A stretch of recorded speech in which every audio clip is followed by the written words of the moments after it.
Hello. Ah.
Good morning, friends. So we start our third and final morning of the Tata Steel Bhubaneswar Literary Meet. The first session is what they nowadays call a hybrid one. And it's the Art of Bitfulness. Nandan Nilekani, Tanuj Bhojwani discuss their new book with Monica Nayyar Patnaik. It's a huge honor to have Mr. Nilekani with us, albeit online. But we hope at some later festival, we'll have the very unique and particular honor of having him in person. There's a cliche that, some people don't need an introduction, and Mr. Nilekani is certainly one of them. He's the co-founder and chairman of Infosys Technologies Limited. And he held a cabinet minister rank in the UIDAI project. It's a huge honor for us to have him talk about negotiating the digital life that we all lead. We are also delighted to have in person his co-author, Tanuj Bhojwani.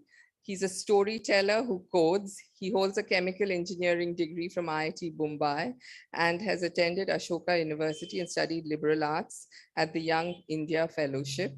He's training in the sciences and humanities. Training in the sciences and humanities allows him to craft narratives about technology and how to make it accessible.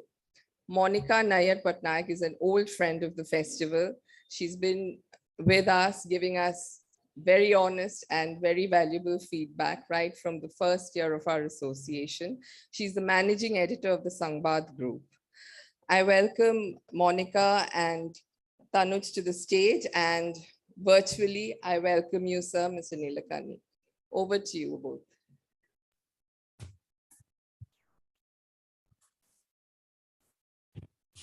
Without specs, that's the best I could do.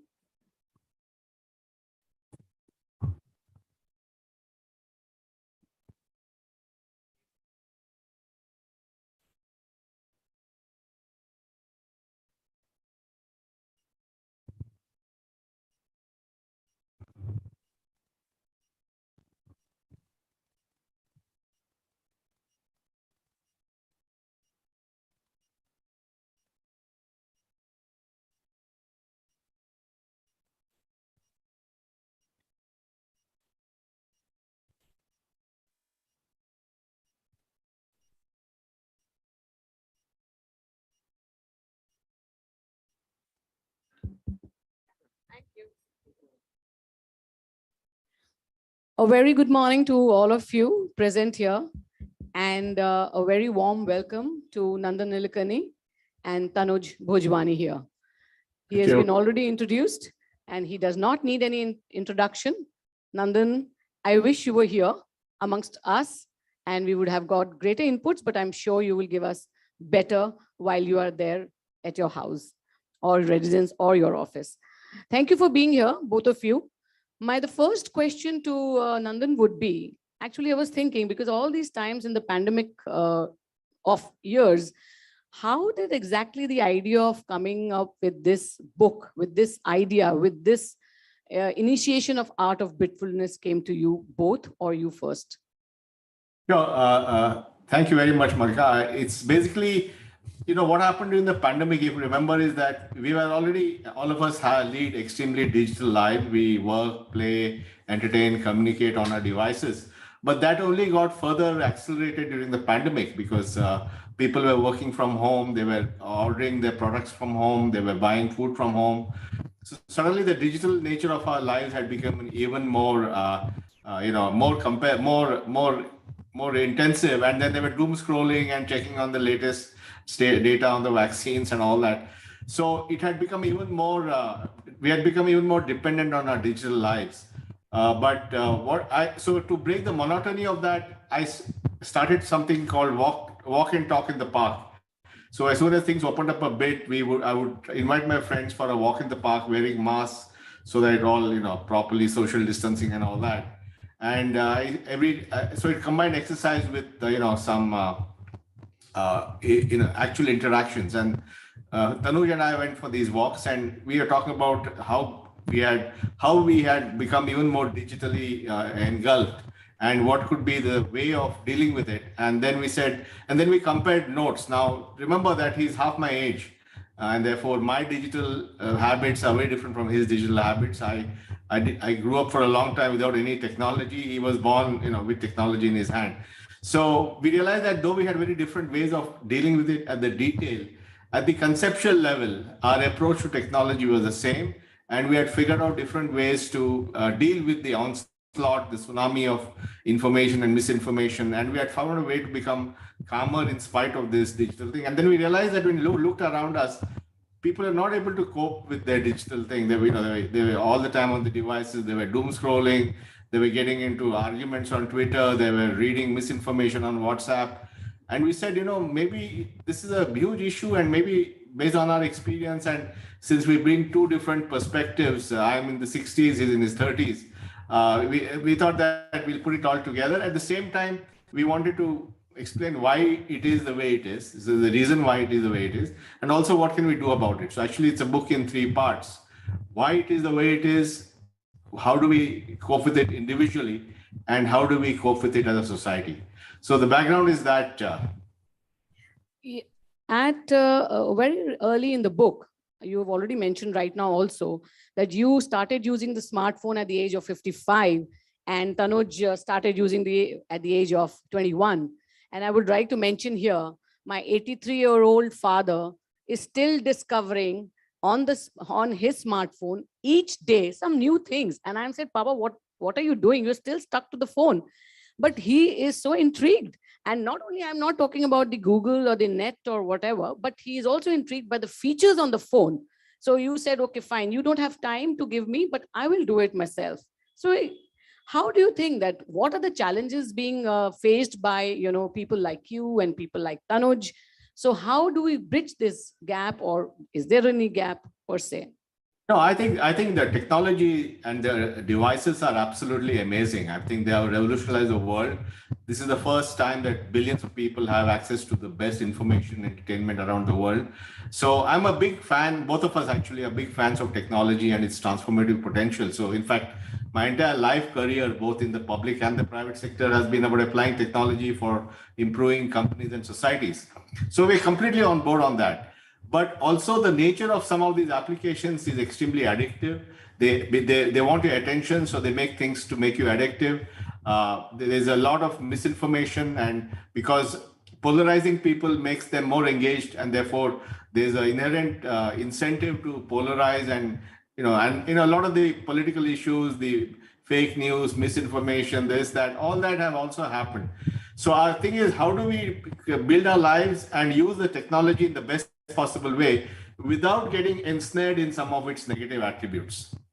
I'll ask Tanuj to add something, maybe. Yeah, it's like thinking about noise, right? Noise, when you're living in noise, you slowly get used to it. You slowly start thinking this is okay. You live in a city, traffic sounds, this, that. It's only when you go to nature, when you go away, that you start realizing there's something about the quality of my life that reduces when I am in this noisy environment. And I think, like you're saying, your father probably loves his, and if he has nothing else keeping him occupying that time, it's lovely to spend time on the phone. So we don't want to ever take that away from people or recommend going away from that. But a lot of us are not realizing that we're drowning in noise. So having that awareness and being able to put back, I think that's where we're. Okay, Tanuj, I have a question for you. I think when I was going through the book on page 9, I think you mentioned that one can train one's attention with practice, right? So how can we actually do that? And if you could, as he has already mentioned the briefly 3 chapters of your book, if you could just elaborate a little bit on that. So the fundamental thing, and this is research, we both try to make sure that we're not simply coming across as some sort of Gyanis, etc. And we want to back everything we're doing with research.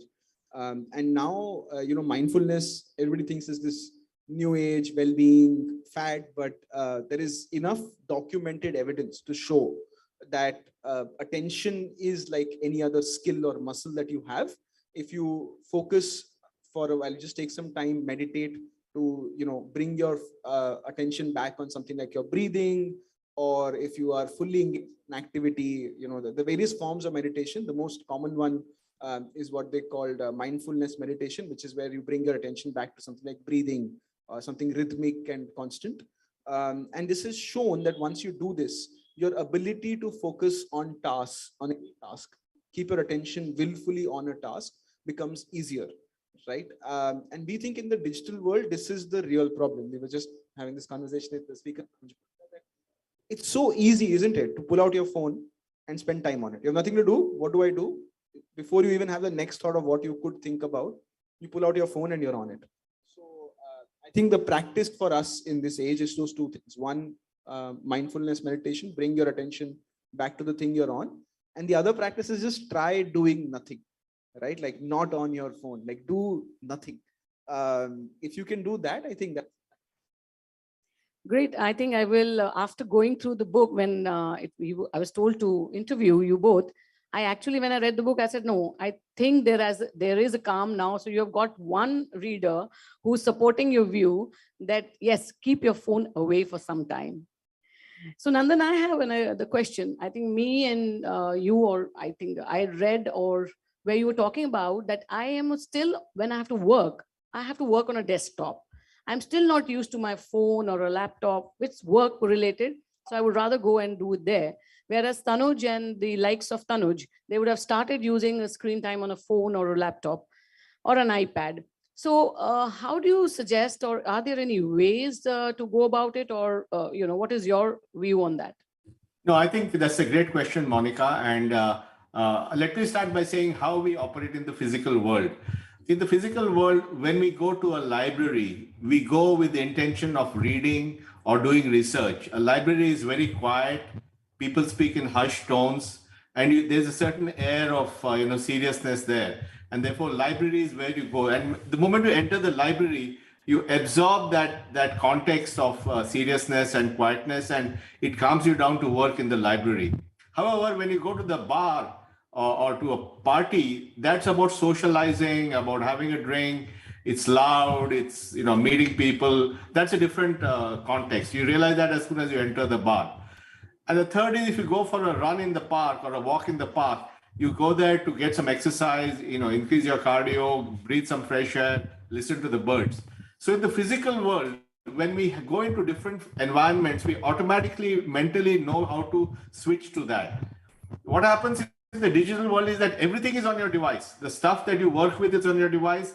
The stuff you play with is on your device. The stuff that you entertain with is on your device. So that, and if you keep everything on, you're switching context very, very fast. And that's very difficult for the brain to deal with all these things going back and forth. So we have suggested that you actually create 3 worlds. One is called the create world, which is a working kind of environment. And one is the curate world, which is about reading and browsing and maybe viewing something. And the third is communicate world, where you actually interact with other people. Now, both of us do it, but we do it differently. I do it with 3 physical devices. Tanuj does it with the same device, but he creates 3 modes by using different identities and profiles. So in my case, as you said, I do all my work on my laptop.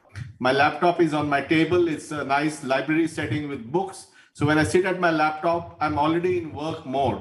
So when I'm creating something or writing something or doing something which requires intense thinking, and I keep my devices away at that time, my phone and iPad are kept away because I want to focus without interruptions. Whereas if I want to browse, I want to read something, I want to just watch something, I want to just check the news feed on Twitter or whatever, I do that on my iPad. So there it's a much more. So the moment I pick up my iPad, I know I'm going to get into this consumption mode. And I do all my communication on my phone. So all my phone calls and messages are on the phone. I don't use any social media except Twitter for broadcasting. So I do it to devices, but and each of these contexts are different. So when I pick up that device, I know my context. Tanuj does the same, but he logs on to different profiles for the three things. I've also seen people, youngsters at internet cafes, also not on internet cafes, in cafes doing their work from morning till evening, which I cannot think of, which you were talking, but they have an environment of a restaurant, cafe, and they also try to do the whole work. Anyway, yeah, that's up to, I think, the surroundings which they want. I mean, some people think of the coffee shop as the third place, where you go and sit and sip a coffee and work. So that's also there. Sure. Tanuj, I have a question. I'm very intrigued by the word when I was reading the book, digital hygiene. What is that? And would you be able to elaborate on that? And what is the diet we need to take, digital diet? No, it's the comparison is apt. I think the word comes from Nandan more than me, digital hygiene. The idea, of course, is that, with any new innovation in the world, or, like we had cities, and suddenly you start realizing that if you don't take care of sewage, you're going to have problems of health and disease, etc. Similarly, we have these new technologies that are connecting the whole world. We're able to talk to our peers. We're able to get real-time information, on our way here, Jayant and I were discussing this, that there is a war happening in some part of the world, but you're getting live updates. So it's a very different time for us informationally, right? We are able to plug into everything that's happening live and in the moment. And this is obviously distressing us. It's overwhelming us, but we don't have a sense of hygiene, a sense of, how to deal with it. What is the right way to do it? And that is what we wanted to address in this book, saying that, look, you may not realize it, but it does get overwhelming. So if you are always connected, are always getting these snippets, are always getting interrupted, you will not have a sense of calm. Your peace of mind gets disturbed, right? So the fundamental principle of digital hygiene would be, how do you stay calm? How do you make sure that, the world is a noisy, busy place. Lots of terrible things happen every day. Lots of exciting things happen every day. But if you let it come to you unfiltered, it's only going to make you lose your ability to actually think, respond, in a way that you would want to ideally, if you're very plugged into every little source. So our digital hygiene is, all about that. How do you maintain boundaries, like Nandan was talking about? How do you separate context so that your digital environment is giving you cues on how to behave? And most importantly, how do you stay calm throughout all of it? Sure. I think we'll try to learn and practice being calm technologically. On a different note, Nandan, I would like to ask whether how, as an individual, a person can go towards technological calmness, or in a collective manner, because you are the Aadhaar man for us, for India. So what, as a country, you would be able to suggest to us, or any other ideas you have? Yeah, so I think people, I think it's a great technology. As I said, is a great boon. I think the fact that a person can use a device anywhere in the country and get the latest information and communicate is a fantastic thing that we didn't know till the last 10 years. But I think they should practice digital hygiene, as we talked about. And I'll give you an example of dental hygiene and digital hygiene, similar examples. Now, dental hygiene is, you brush your teeth in the morning when you get up, and you brush your teeth in the night before you go to sleep. So that's ingrained in many people, that's what the dentist has told them to do it. For me, the equivalent of that is email hygiene, where I clear my email first thing in the morning. I clear it last thing in the night. So at any point, I try to have a zero inbox strategy. So the nice thing about that is, when I go to bed at night, I've cleared my email. Next day is a new day. I can start my day fresh. There's nothing pending from the previous day. So this is an example of digital hygiene versus dental hygiene. And I think we have to be careful about, my advice to people is be careful about this surfeit of information flows coming to us. Because if you are on many apps and you have all the notifications on, every minute your phone is pinging some new WhatsApp message from some friends group, etc., and that can be tremendously distracting. So I think we have to rationalize and ration out where all we get information from. Like, I'm not on WhatsApp because I know that if I'm on WhatsApp, some 100 people make me join some group and they'll be pinging me all day. So better not to be on some of these things. And once you reduce the inflow of information, your coping mechanism is much better because you can actually deal with it. So I would, it's like, you go to a buffet, you can eat all that you want, but if you eat too much, you'll get indigestion. And therefore, even though you go to a buffet and you're paying the same amount, you will eat less ultimately. Same thing applies here. Tanuj, you would be able to tell us and elaborate on the 3 chapters of the book, make us aware of it? Yeah, So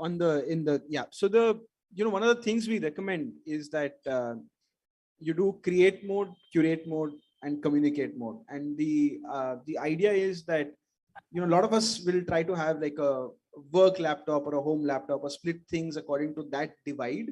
And it seems natural. It seems like it's the right way to do things. But the problem is that even in, when you're at home, or let's say when you're at work, answering email, like Nandan was saying, can be a distracting thing. It's much easier to answer email than to actually sit down and do the work you're supposed to do. Similarly, when you're at home and you think, okay, I will,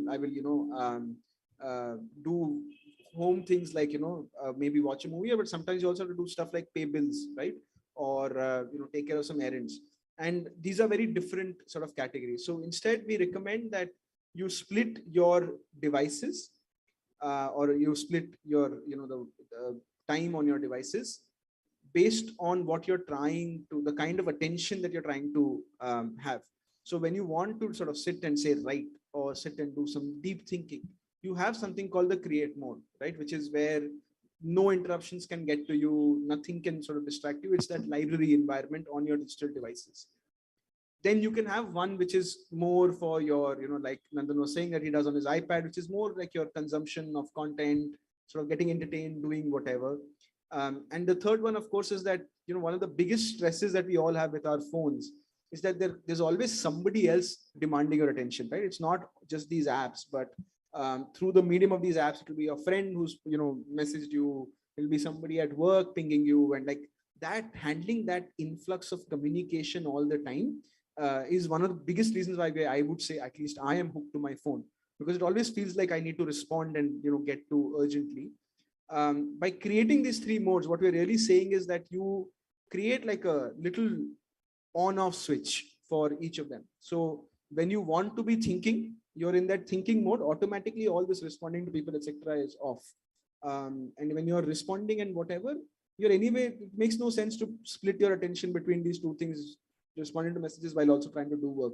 So by creating separate boundaries and doing this once on your devices, you really give yourself the ability to do single tasking, to do one thing at a time. And if you can do one thing at a time, we think, that's the real answer. You'll be able to do whatever you want, just one at a time. Difficult though, but still, it's very, very difficult. And I guess more people should read the book, Art of Bitfulness, especially my husband, who is stuck to the phone 24 hours a day. Nandan, I have a question here. It's the same thing again and again, but still, in the lives of during pandemic, it has made us really think lots of to do and lot of to prioritize our lives, think again, both professionally and personally. What is the way ahead for the digital life during this, times? No, I think what the pandemic has brought out is, of course, how unpredictable the world can be, and we have seen that now with this whole issue in Ukraine. You think the world is going at a particular pace, and then something suddenly happens and turns everything upside down. The pandemic did that for 2 years, and we were cooped up in our homes and really not able to do anything. Now we are seeing the impact of war, which we never thought would come back like this, and all that's happening. So the world has become very unpredictable, and therefore we need to take advantage of the fact that we are here. I think the lesson is that we should invest more in relationships, invest more in people and friendships and empathy, because technologies can give you only so much from your devices. And therefore, having the kind of digital hygiene is very important, because then you're consciously saying, this is very important for me, but there are other things in my life which is important to me too. And that to me is the lesson of the pandemic. So it's as important to do a walk in the park as to go onto the metaverse. Sure. Tanuj, you would want to add on this? Yeah, no, our lives are going to be increasingly digital. In fact, Nandan calls me young, but when I see 21-year-olds and how they behave, I feel the same sense of what is this? What are they doing with their lives, etc. So the direction, though, is definitely that digital is going to be more and more embedded. Even right now, you go to a party. How many times does this happen to you where somebody's making conversation and then to support their argument or to support whatever they're saying, they'll pull out their phone and show something to you, right? So even our physical conversations have a touch of the digital in that sense. So I don't see this reversing. I in fact think that they do add value. Like somebody's telling you, I went to this beautiful place, picturesque, this, that, and then they actually show you the picture. It adds value to the conversation. So you can't dismiss these technologies. They definitely add value. Increasingly, as technology becomes more capable, we will be able to sort of have these collective experiences with technology, have these relationships aided by technology. Today, unfortunately, they are taking over our relationships and they're taking over the way we interact with each other, because that is the only way they make money, right? So, in fact, part 3 of the book, and I'll pass it back to Nandan to at some point talk about this, is that part 3 of the book is that how do we actually reverse the systemic causes for us feeling this overwhelming sense of, digital is taking over our lives. So Nandan, you want to speak on this a little bit? Yeah. So, as you said, the middle part of the book, which is the main part, is really about how to deal with technology. And that's what is very useful to all our readers. The first part of the book is how the nature of the internet, the fact that there was no commercial model, the fact that you could not do transactions on the early internet led to a model of commercialization through digital advertising, which in turn led to the attention economy, which in turn led to making sure that you were engaged, more and more engaged, and to keep you engaged, certain kind of engagement models were more engaging than others, and hence it led to all this polarization and all that. So the first part is that.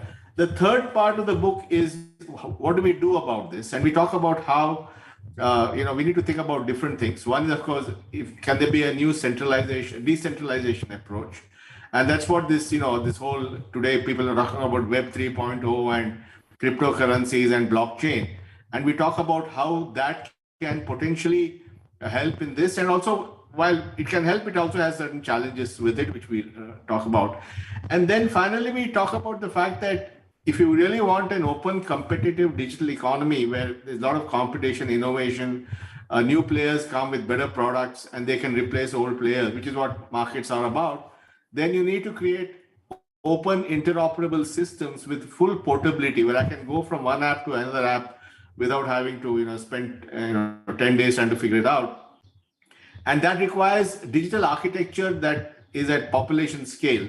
And many of the things we have done in India, Monica, whether it's Aadhaar, UPI, account aggregator, are all examples, live examples of billion people using technology in a way that's beneficial to them. And we talk about that as an approach to the future, so that we continue to get the best power of technology without some of its more corrosive impacts. Sure. I think that's a great example, because India had gone through, as you mentioned in the book, I think it would have taken 57 or 47 years for the transformation that you could get it within 7 years, right? On the banking, financial inclusion side, yeah. Absolutely, that's credible. Tanuj, there is a very beautiful, somebody told me and gave me this thing, a German phone handset advertisement once claimed that they have a new feature in their phone, and it is that will improve your married life. And that feature on the phone is the switch off button. So how do you tell us to switch off? It's interesting. We one of the people that we tested the book's ideas with, because before we published, we want to make sure that what we are saying is working. So few people bravely volunteered, and one of them came back and gave a very similar feedback that, listen, the advice in your book saved my marriage. And he said, how? Please explain. So the main thing that he said was that this person is a very busy, busy man and works in a tech company. And therefore, all the time, the work always happens on WhatsApp, Slack, and all these things. Which means that, every time you pick up your phone, something has happened somewhere. One person in the office somewhere has done some work, put an update on Slack and whatever. And since this person was higher management, he would be seeing all of it, right? So there's always something to look at when you're on your phone. So in the pandemic, his equally busy wife and him, the only time they had together was in the evenings to watch Netflix, right? They would do one activity together, which was also digital. So they would put on their projector, put on Netflix, sit, watch. He would put it on from his phone. And every time they had to pause for popcorn or go get water, or somebody has to go to the washroom, you have to pick up the phone to pause. If you pick up the phone to pause, there are all these messages and notifications and whatever. And now, even in that one thing you decided to do together, you're not doing together. So the wife would be very angry with him, very reasonably so. And, obviously switching off your phone is very hard. And even I do it rarely, right? So, but if you were to create these different environments, that when you're watching that movie, you're actually watching the movie, not responding to Slack and WhatsApp, which is what this fellow had done. On his phone, he had created these two different profiles. And he said that this one single thing actually saved his marriage in that pandemic, right? And it's also a very stressful time because you're all locked up in the same room. Those of you who've managed to sort things out, maybe, but for some of us, it was a tougher time. But so the idea that you actually, that taking attention, the attention that your phone takes away, it takes away from something. It would have been on something else. So if you can sort of stop giving your phone attention and give attention to the people around you, I'm pretty sure you'll see a healthy effect on your relationships. Nandan, again in the book, it was written that once you are on your, fingertips on the screens, on the phones, and all those digital devices, you are leaving a data trail. And that was very interesting when you said that it's an electronic manifestation of a thought in your minds. And how does that, transform the digital age, or how does it hamper, or how is it good? Actually, that's probably the most profound implication of the digital world, because every digital interaction you have with any app, any device leaves behind your footprint or your trail. And it is, in some sense, the most intimate part of what you do. The trail tells you where you visited, what you read, how much time you spent on something, how much time you glossed over something, what you bought, what you ordered, what food you like, what time you have your dinner. Everything is essentially there. And this is, and people, that's why people talk about the privacy issue. But we think that this is inevitable. This is nature of the digital, that except that, some apps, for example, Snapchat has this ephemeral messages where, send a message, it disappears. So that's one way of trying to reduce this intensity of this trail. So and this trail also is useful because this trail is the basis on which advertising is given to you, because that trail, since it knows so much about you and your preferences, then they can position an ad which is relevant to what they see. If you're spending a lot of time looking at ski holiday, they can suggest us, which ski slope to go to and all that. So I think we think that's a fact of life, but the way we think we can reduce this is by having different profiles and use different profiles for different things. There are two benefits of this. One is, for example, if you have 3 different profiles, then the digital trail is split in 3 different places, and they are not able to connect the 3. And therefore, you get some amount of what call as boundary management. It's also important because, especially in your messaging apps, you don't want to expose your personality to all the people in your life. So you can have one profile for your intimate and close friends on Instagram, for example, where you really post the most honest things about what you're doing. But there could be another set of people who are more your business colleagues or casual acquaintances. and you don't want to post that picture from the party on that group. And the third one could be for people who send you spam and all that. So if you actually divide it like that, then you can also boundary manage your life in a better way. So we think that being very aware of the fact that every interaction we have with the device leaves a trail, we should take efforts to make sure that we split it in many ways. Hello. Before, I just want to add to that, right? Like we know that it sounds like a lot to do and etc. But when I look at people who are younger, when I was saying 21-year-olds, this idea actually came from them because they seamlessly manage, having a profile which is called a Finsta or a fake Insta, which is, where the fake Insta actually looks more like what they are because, people have a profile where if you meet somebody, let's say at an office or a colleague or whatever, and, they ask you what's your Insta or whatever, you send them very quickly to this one, which is much more refined, polished, only like happy birthday. I see some people who are very young nodding there. It's more, reasonable or rational. And then there's one where you're just allowed to be weird because the people in that audience of that profile are not judging you. They're your friends. They understand where you're coming from, etc. And this is, one place we say we should learn from the young, etc. I think this is one place where both of us really took this message from them that this is a better way to manage. Yeah. Also, I think one more thing here is parents. The moment parents come onto your platform, then you start getting worried. So like you have an account on Instagram, and if your parents start following you on Instagram, then you do a double take saying, oh, hell, my parents are following me. And therefore, you may want to create an Insta profile which your parents have access to. So they think they're seeing, and you'll have another one where the wilder things you do are there which they can't see. You have a great example, like, you'll be replying to your friend, but, you'll get, you'll message your friend and you'll get a reply from somebody. And I said, what are you writing? No, auntie, I'm her daughter. So they're accessing everywhere and they're replying for the messages, you would want to. So it's actually, you have to have, as you're saying, different profiles for everything. Okay. Lastly, Tanuj, do you want to add something on the why the digital age is a little different than the social media platforms? Are they going to be very different in the future? Before I come to the last question to Nilekani. Yeah, I do think social media will become much more specialized. Look, the point is that there's a certain novelty to these platforms that all of us logged into for that reason, right? And as time goes on, you're seeing your feed is changing based on the commercials and how these platforms are looking to sort of monetize, or how individuals on these platforms are looking to monetize. So, we have this, if you go now to an Instagram or whatever, most of your feed is actually people who look at Instagram as their full-time, nearly full-time, if not full-time profession, right? They're basically making content so that you can sit and passively consume.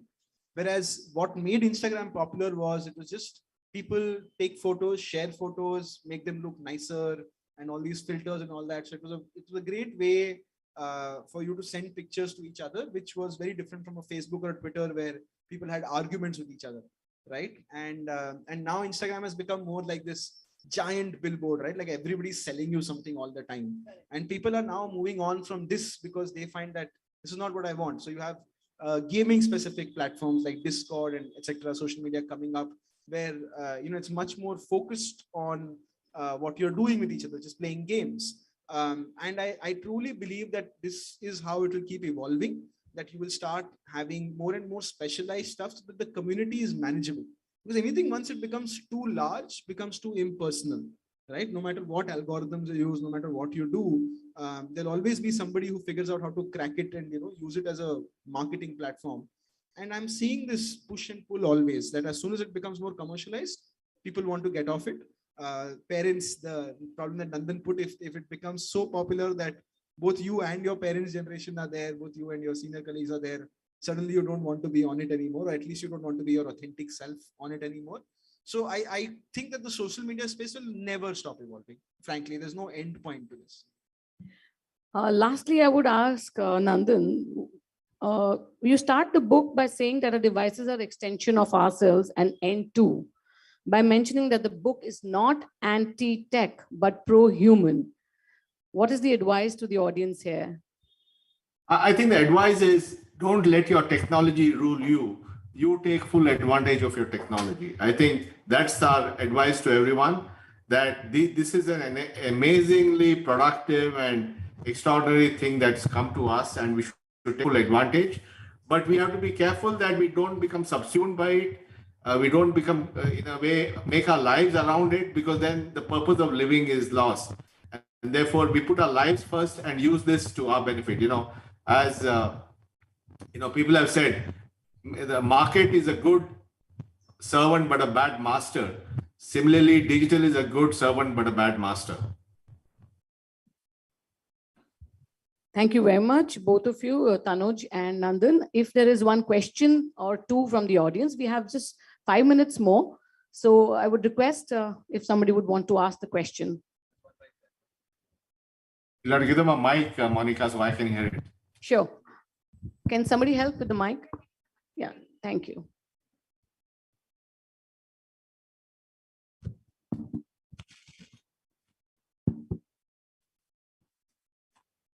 I'm Suresh Mantri. I'm a retired civil servant. My question is, as you see, we are now living in a society which is highly politicized. Highly politicized society. There is no neutral person. Either you are a communist man, or you are an AAP man, or you are a BJD man, or a BJP man, like that. What is the neutral we? That's number one question. So politics is too much, playing everywhere. Number one. Number two, the second question, that our system should provide education, better education, as you said. That will come to STEM subjects, study of STEM subjects, science, technology, engineering, mathematics. How many of Indian youth are choosing the STEM subjects? They are going for subjects which have no productive value in the long run. Hardly, what is the greatest problem of India, sir?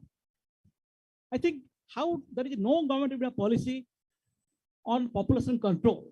Mr. Gadkari came to Bhubaneswar and gave a speech 3 years back. I asked the question, sir, you are talking about everything. 0 to something else, infinity. But what is the government of India's program to contain the growing, burgeoning population which is going to overtake China? And India is the home to 30% of the world's poor. These are certain questions, sir, to definitely answer. Thank you. Well, maybe I'll just answer a couple of them. I think definitely social media has a polarizing impact. And the reason for that is that polarization is highly engaging. So middle of the road opinions are not really, nobody cares about them. But if you have opinions are either to the left or to the right, then you get more engagement. Now, on the question of population, I'm not sure this is the forum, but I just want to add that India is actually reaching replacement levels of fertility. So without, with the natural improvement in healthcare and education, there's been a dramatic drop in fertility in India, much more than what people had expected. So I'll leave it. Any other questions here? I think Tanuj can answer. Yeah, and you're talking about how many students took STEM versus took other disciplines. I'm actually an example of this, and I will tell you a personal story. So I studied like Nandan at IIT Bombay, did engineering. However, I did feel that somewhere, while it's a great college, great professors, and I learned, my peers are excellent, top of their class, etc. I did feel that there is a certain lack in that, even in that education, which did not help me prepare for the real complex world, very fastly growing, changing, everything becoming interdisciplinary. Whereas, I did chemical engineering, and I did feel this lack. So I ended up at Ashoka University doing this course in liberal arts called the Young India Fellowship. And it's been a very enriching experience, right? Although, like you said, sir, nothing of what I learned, history of, the chapters I had was like, okay, gender and Bombay cinema, for example, right? There's nothing I've done which puts it to use per se, or helps me earn an income, or my sociology class or whatever, right? None of it was practical in that sense that I can go and get a job with it. But I do believe it has expanded the way I look at the world, and it's allowed me to understand a lot more people that I did not understand before. And if nothing else, I think empathy is extremely valuable in today's world when we are all getting connected and being driven into conflict with each other. To answer your first question, the ability to understand other people and what drives them is invaluable, right? And that would be my answer to your other question. So any other question? Last question, one. The mic's not on.